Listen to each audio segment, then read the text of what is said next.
What's going on, guys? This is the video on how I wrapped my fenders. I already wrapped my driver's side fender. For everything that there's two of on the car, fenders, you know, the side skirts, whatever, I always showed you the last panel that I was doing, basically, so that I learned as much as I could before I filmed it.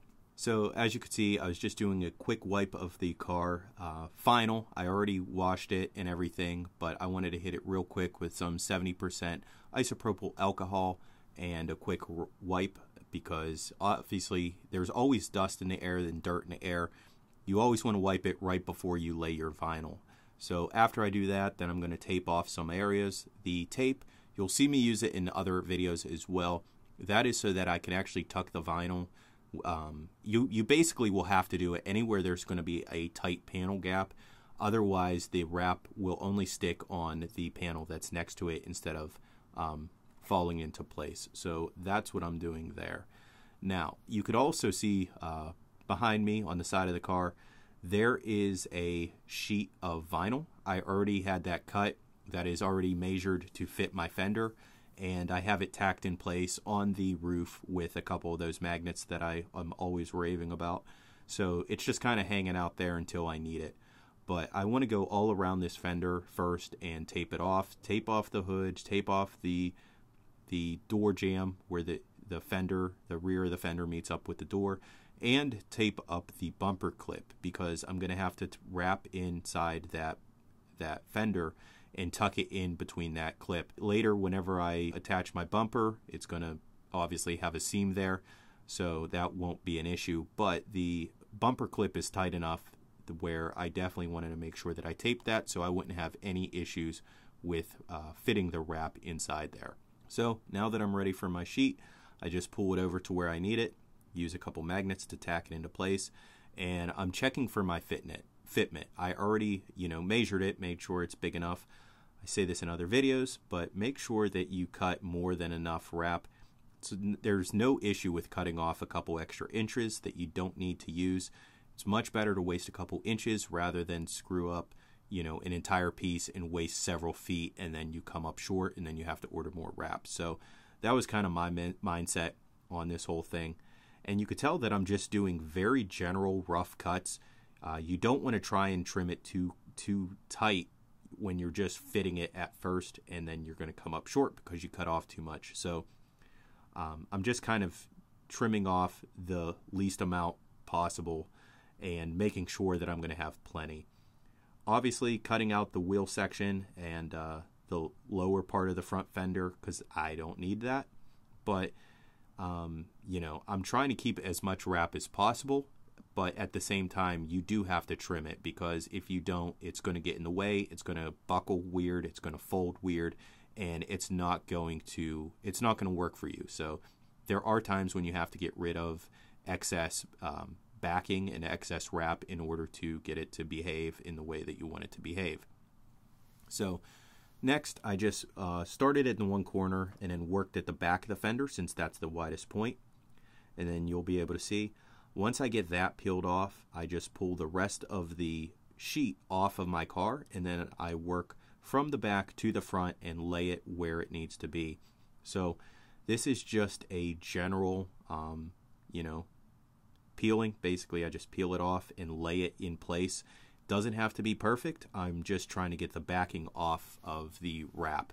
Once I have that backing off, then I could go to work and start positioning it a little bit better and figuring out exactly where I want it to go.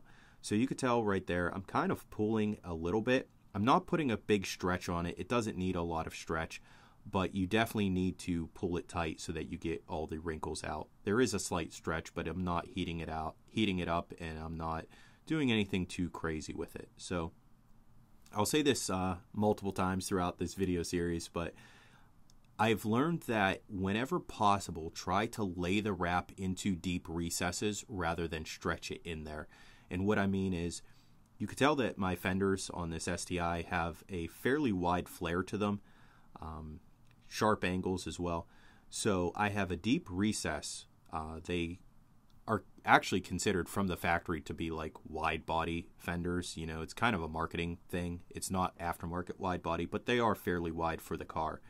So I have a big shelf basically on my fender, and I wanted to lay as much wrap into that recess as possible. If I would have tried to stretch it and then push all that wrap into there with a stretch, it would have caused problems and it would have wanted to pull out. As you can tell, the crease on the car, that fender, the way it's designed, it's basically a straight line all the way across. So I had the option of just laying the wrap in there, and that really reduces the amount of stress and the amount of tension on the wrap. It makes it last longer, and it basically is just the best way to do it. It's a very easy way to do it too as well. So just take your time and lay the wrap in whenever you can, as opposed to stretching it. So you could tell just by watching me. I'm hoping that you could learn just by watching me as I talk. And I know, at least for myself, I'm a visual learner. So seeing somebody do something is most helpful. But if they could explain what they're doing or why they're doing what they're doing, that also helps. So as you can tell, just by looking at the fender, I started with the widest point, and I'm working, which is actually the center of the fender, but I'm working from that flare outward, and I'm trying to work into the recess, and then I'm working upwards towards the hood. So I'm taking my time. On my car, I have kind of a sharp corner at the very top of the fender that meets up with the hood in that top line of the car. So I'm just taking my time and working out all the air and all the wrinkles. And as I work towards the front of the car, I'm just pulling, making sure it's tight. I kind of have a curve that comes up around the front of the car, so I want to stretch that out. And I just continue working that whole edge towards the front of the car, but then again, that edge up on top of the car that meets up with my hood. I just want to take my time and work around that edge and work around that corner, making sure that I'm not trapping any air on the back side of that. I want to work it up around that edge, and then I could work those bubbles into the crack, the seam that will be there between my fender and my hood. So definitely take your time. The biggest thing, I guess the biggest temptation is probably to rush. Sometimes it does get very tedious and frustrating, and it feels like you're not making progress. That's something that I kind of wasn't ready for.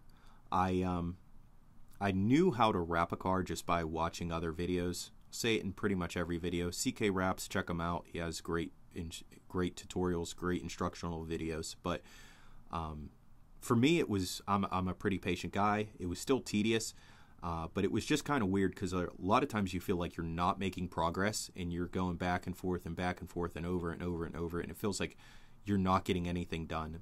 But whenever you actually take a step back, then that's when you realize how far you've come, and it actually is kind of satisfying whenever you look back at that panel and you realize, like, wait, I don't have any more wrinkles, I don't have any more air bubbles, it's almost done.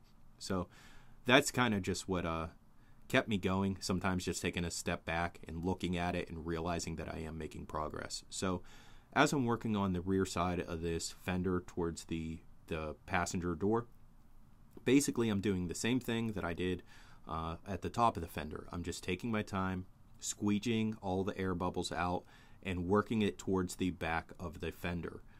There obviously is a gap between the fender and the door. That's why I put paint there, that's why I put the tape in place, because I first want to work out all the wrinkles and all the bubbles towards the back of the fender, and then I'm going to work them around the corner, and then I am going to basically tuck it into that door jamb. You're not going to wrap totally super far into the door jamb, but as with most of the other panels, I'd recommend going in at least a 1/4 inch, and I'll actually have to open the door to finish it off, so I'll handle that a little bit later. But like I said in other videos, you just kind of have to work at different points throughout and just kind of work your way around. So here you can tell I'm taking a little bit more of the excess vinyl out of the wheel well on the underside of that fender, And then I am using some of the adhesive promoter that I have. It's actually 3M brand. Got it from Metro Restyling. It basically just is like a glue. It's designed for wrap to help it adhere in some tight areas. I made sure that I used it sparingly because you don't want to use it too much. There are some people who coat the entire car with it and it's terrible, and then they could never get their wrap off whenever they're ready to remove it. But I wanted to definitely use it in some areas that I was concerned about, especially the wheel arches and the front of the fender where it tucks into the headlights. I put some in there, and also the bumper clip where it's going to attach to the bumper. Just some of these high stress areas where I'm not really tucking super far in, and I was kind of worried about it peeling back.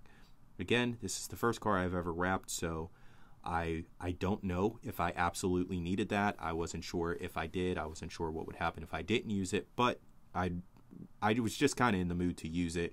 And if it's a little bit harder to get off, then so be it.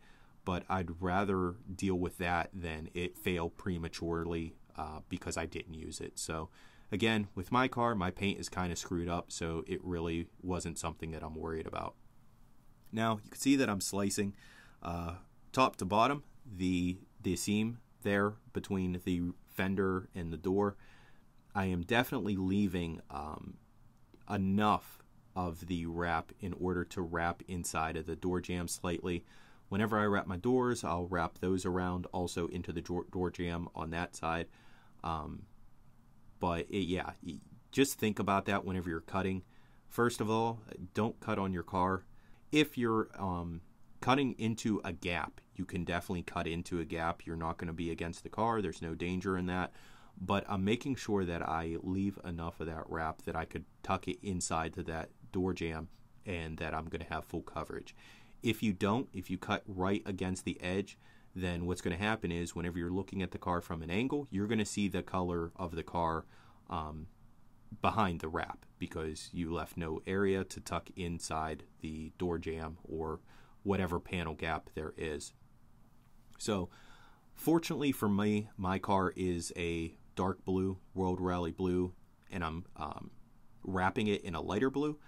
It's always better to wrap your car, if you have a darker car, to wrap it in either a dark color or a light color. If you have a light car that is white or bright red, yellow, anything like that, orange, you're going to have a much harder time covering in those gaps because that bright color is going to pop through the seams in the car, the gaps, the panel gaps. So for me, I definitely wanted to tuck in there. I didn't want anybody seeing dark blue, but my car wasn't quite as sensitive or critical as some other cars are because of the color. So you can see here I'm still working on that fender. Trimmed out a little bit more of the headlight. It's just something that you have to work on, really. You kind of have to see how much to cut away. You definitely don't want to cut off too much, but it's something that you just kind of have to deal with and figure out how much, because again, if you don't cut away any wrap, then a lot of times that hinders you, hinders your flexibility and you being able to work with it. So here I'm just kind of, first of all, stretching it around the front corner of that fender. The same technique that I use on my hood and the rear bumper and front bumper, you'll see. I'm stretching that wrap around the tip of that fender so that it locks it in place and it won't pull back. Once you pull it over that corner, whenever it starts to shrink, if it does, it will be locked in place. So that's what I'm doing. Now, I should mention, my car has been in multiple accidents. I've had multiple panels replaced on this car. Both fenders have been replaced. In fact, that passenger side fender has been replaced twice, if I remember right, 2 or 3 times. Hood has been replaced once. I lived in South Carolina and nobody could drive there, and I got hit 3 different times in the same couple years. It was pretty ridiculous. So the shop that did the work did not do a good job, unfortunately, and I kind of regret using them. But in any case, that is why I was kind of checking out what was going on with the fender and the hood. Just looking at the alignment, because the panel gap is kind of weird on the one side. It's not real noticeable unless you're really paying attention, but obviously me wrapping my fender, I noticed, and I just wanted to make sure that everything was going to fit together right and look good and be covered. So now that I have that taken care of, I'm going to focus on tucking the wrap into the bumper clip. And like I said, I already put some of that adhesive promoter on the gap anyway, so whenever I tuck that wrap in place, it's going to stick and it's going to stay. That tape is what's allowing me to fold that wrap into that gap. Otherwise, the adhesive on it anyway is aggressive enough that it would just stick to the bumper clip and it wouldn't want to fall into place. Since I have the tape there, that's what allows it to just nice and neatly slide into place and fit in that crack so that I don't have any issues with it. So that was one of the biggest issues, I guess, is just working the front of that fender. That was a little challenging where the headlight is, just because the curves are so crazy. So now you can see I'm on the underside.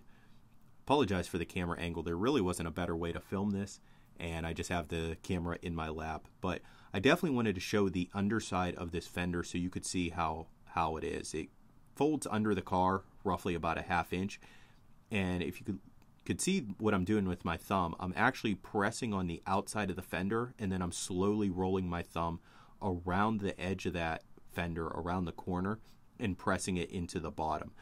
By doing that, I'm making sure that any air that is trapped, any air bubbles, are getting worked out, and then I'm going over it a second time, just working it in a little bit more. It's very easy to kind of rush things and, get ahead of yourself, and that's when air bubbles get trapped. So you always want to work from one side to the other, and once you have your vinyl locked down, just keep working it either with a squeegee or with your hand or with a thumb, and just work your air bubbles all out to the other side. Once I have that all locked in place, then I can start trimming. I am actually cutting against the inside edge of the fender, so you'll never see it. It's not like I'm cutting my paint or anything. I should mention that my car has the splash guards removed, so if you have a stock car and you don't have any issues with it, you probably have, your fender liners. I actually got sick of replacing mine because every time I hit a bump, my car is low enough that it actually just rips them out. I've replaced them like twice, and they've gotten ripped out twice, so I just kind of stopped wasting money on it and have accepted that my car isn't going to have them, so that's fine. Now I'm working towards the back of the fender, which is kind of complex. You could see towards the bottom of the fender, it kind of flares out and it meets up with the bottom line of the car.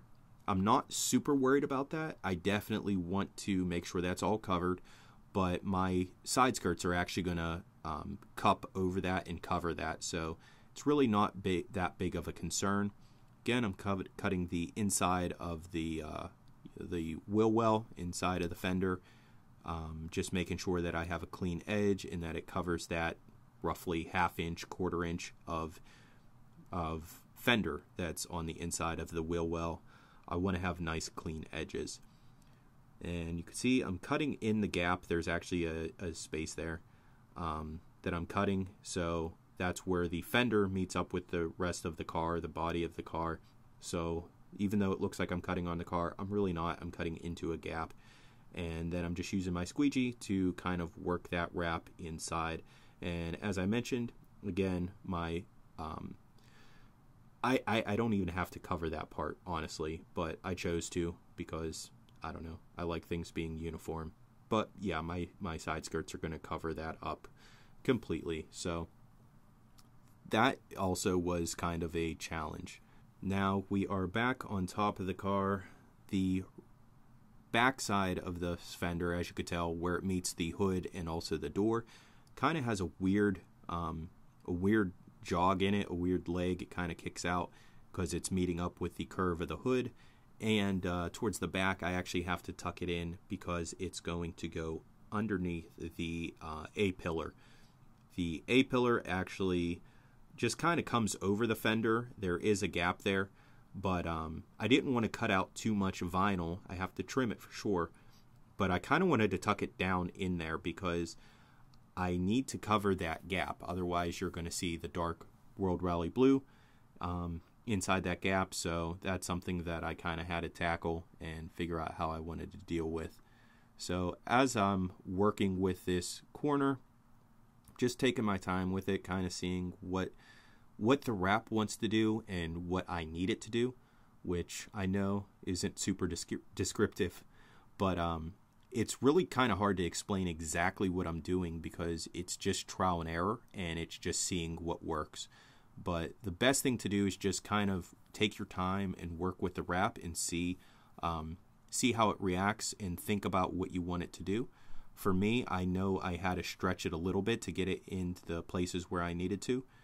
And then I just worked my way forward and kind of tucked it in and, worked it in where the hood is. So as you work your way around it, you will be able to trim more and more excess wrap off, and that will actually free it up and it will help you work with it. So again, you don't want to get too aggressive with your trimming.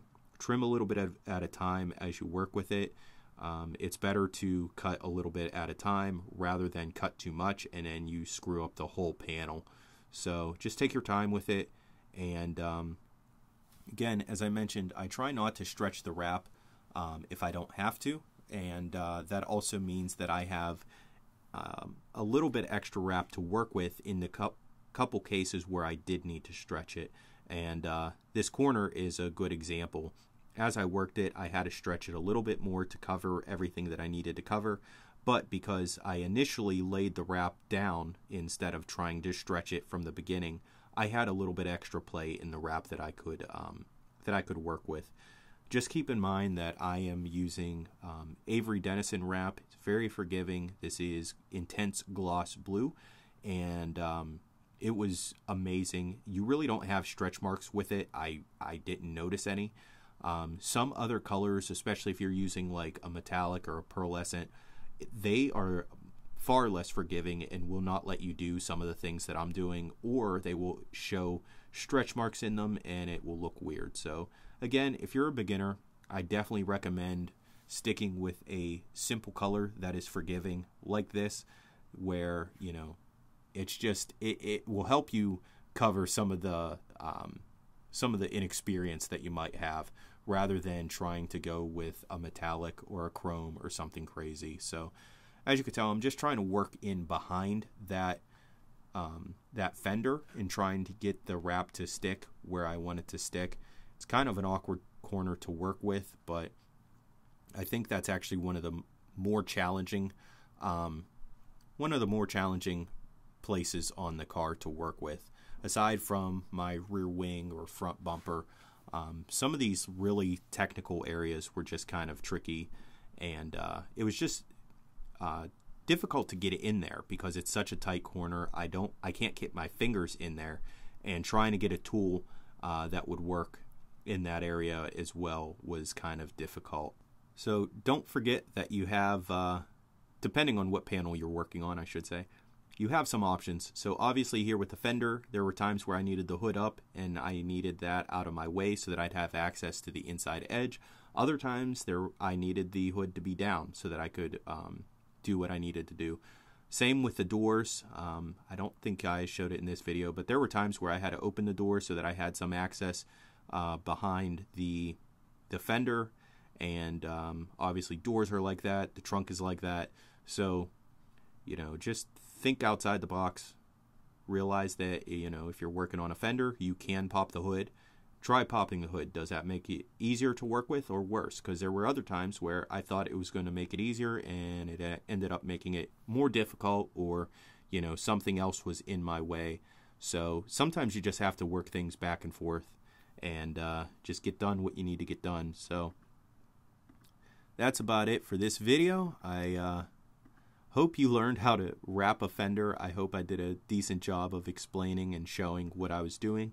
If you have any questions on this panel, on this fender, or any other body parts, body panels, anything else that you see me wrap, or any of the tools, drop it in the comments down below. I will do my best to answer it as soon as possible. I do have a video showing which tools I used, so be sure to check that out. Again, I hope you guys learned something, and I'll catch you in the next one.